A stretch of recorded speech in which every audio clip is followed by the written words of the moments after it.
So this is a video tutorial on how to make Jeff my small terrarium because you guys want to see how to make him so much.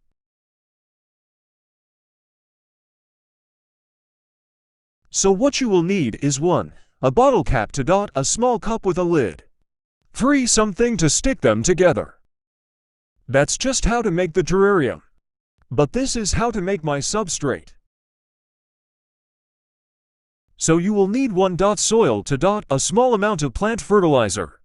3. A dry leaf for tiny bit of sand. 5. Water to top of cup. 6. Mix for about 1 to 2 minutes, if not mixed up. Mix up for another minute. 7. Pour out the water. 8. Grab moss. 9. Grab a small sprig. 10. Grab to small rocks. 11. Place all in.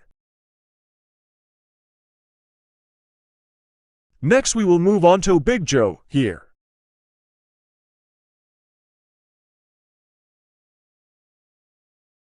One last look. BYE.